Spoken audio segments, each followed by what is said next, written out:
When a hungry 9-year-old boy stood in the streets of London selling newspapers to survive, the idea of luxury was a distant dream.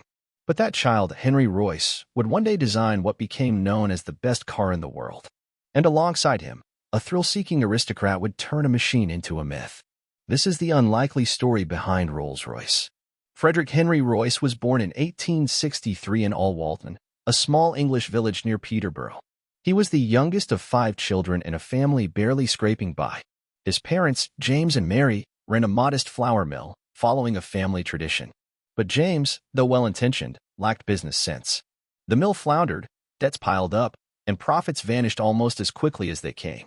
By 1867, when Henry was just 4 years old, the family was bankrupt. In search of better luck, they relocated to London. But the city offered no soft landing. Every member of the family, no matter how young, had to contribute. That's how Henry found himself working as a bird scarer on a local farm for 6 pence a week.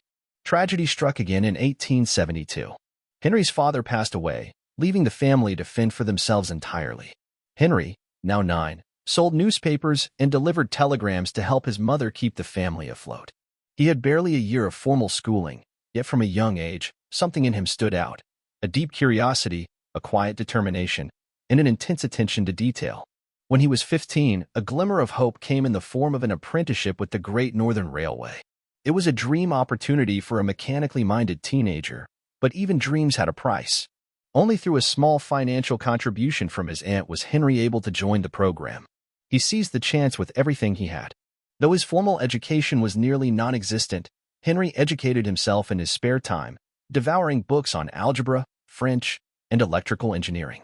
But poverty doesn't wait for passion. After 3 years, he was forced to abandon the apprenticeship due to lack of money. Still, Henry refused to quit. He took a job at a tool-making company in Leeds, then moved to London to work for the Electric Light and Power Company. His journey was far from easy, but he was slowly edging closer to what he truly wanted. A life built around engineering, his one true passion. By the early 1880s, Henry Royce had learned to survive and even thrive on grit alone.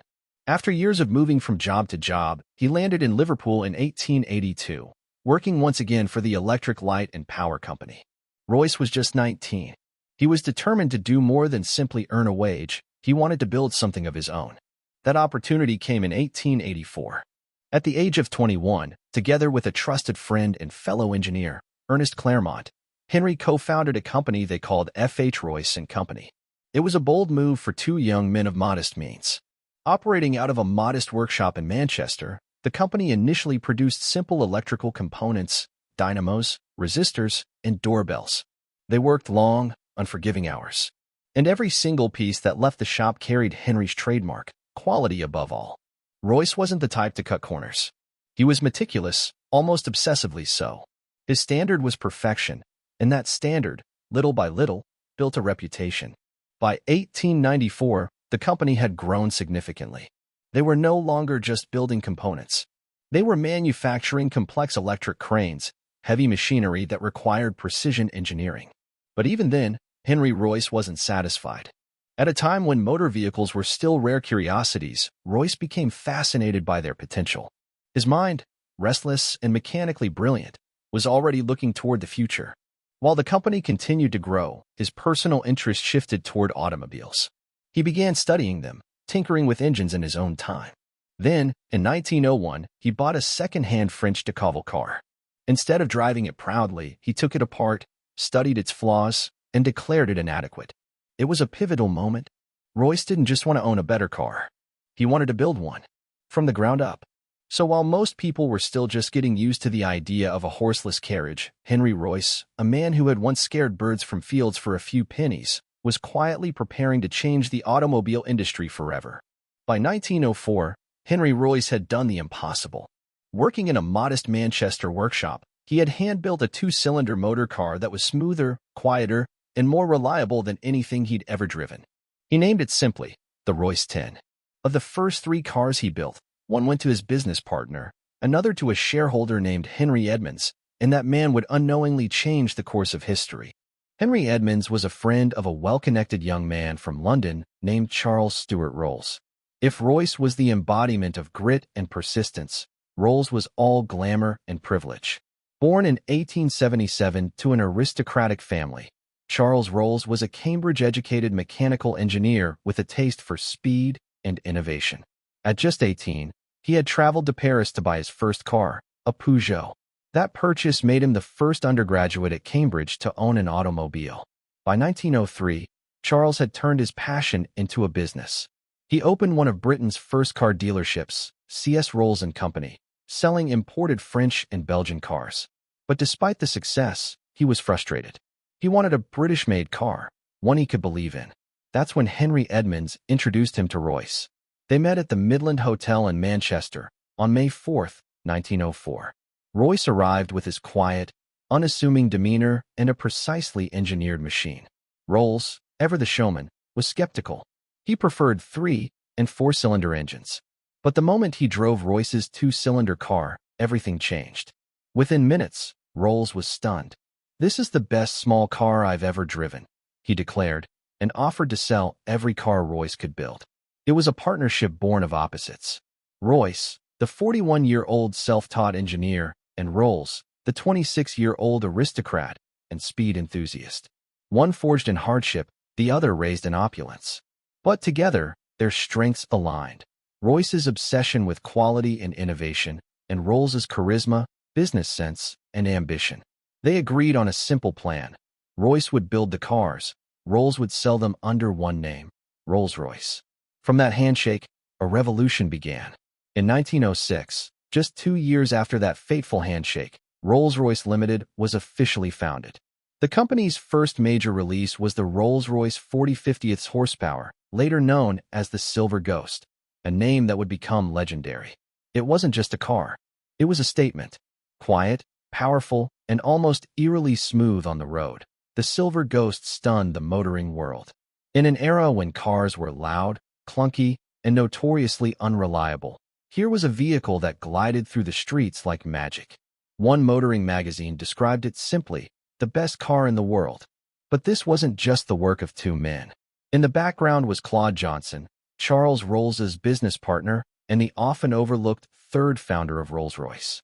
Johnson was a master of brand strategy, and his role would prove just as crucial as the engineering and salesmanship of Royce and Rolls. It was Claude who saw the potential in marketing not just a car, but an identity. He orchestrated a bold publicity stunt. The Silver Ghost would drive nonstop for 15,000 miles, an almost unimaginable feat at the time. And it did, without breakdown. Johnson capitalized on the performance, declaring it the best car in the world. The phrase stuck and still defines the brand over a century later. Johnson didn't stop there. He began insisting on one model at a time, simplifying production and establishing a clear message. Rolls-Royce built only the best. Internally, the trio found a rhythm. Rolls brought flair, Royce brought precision, and Johnson brought polish. And yet, it was Royce's relentless commitment to perfection that set the standard. Every bolt, every fitting, every engine was personally scrutinized. Royce didn't just design for performance, he designed for eternity. He once said, "Take the best that exists and make it better. When it does not exist, design it." That wasn't just a motto. It was the foundation of the brand.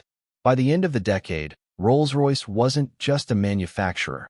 It was an institution, a name whispered with reverence in both elite drawing rooms and dusty garages. But as the company soared, dark clouds were already forming on the horizon. As Rolls-Royce flourished, the 2 men at its heart were being pulled in different directions. Charles Rolls had fallen in love with a new obsession, aviation. While Royce focused on refining cars, Rolls was chasing the skies. He was one of Britain's earliest aviation pioneers, logging over 200 flights and championing the potential of powered flight. In 1910, Rolls made history by completing the first nonstop double crossing of the English Channel in a Wright Flyer. It was a moment of triumph. But barely a month later, that triumph turned to tragedy. During a flying display in Bournemouth, Rolls's aircraft broke apart midair. He was killed instantly. Just 32 years old, he became the first Briton to die in a powered aircraft crash. His death was not just a personal loss to those who knew him. It marked the end of the short but transformative Rolls-Royce partnership. Henry Royce, now the sole driving force behind the company's engineering, was devastated, but he didn't stop. In fact, he finally took on the project Rolls had once urged him to pursue: aircraft engines. During the First World War, Rolls-Royce began developing aero engines that would power Britain's military might. The Eagle engine became one of the most successful aircraft engines of the war. It was the beginning of Rolls-Royce's expansion beyond cars, into the skies Rolls had once dreamed of conquering. But the price of brilliance was high. Royce had never taken care of his health. He worked constantly, ate poorly, and refused to rest. Over time, his body began to fail him.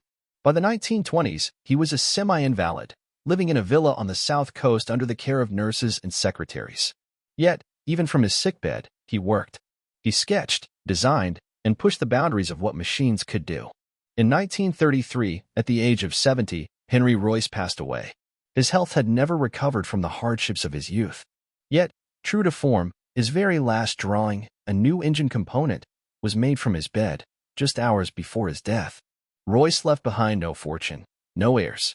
What he left was more powerful, a legacy of excellence.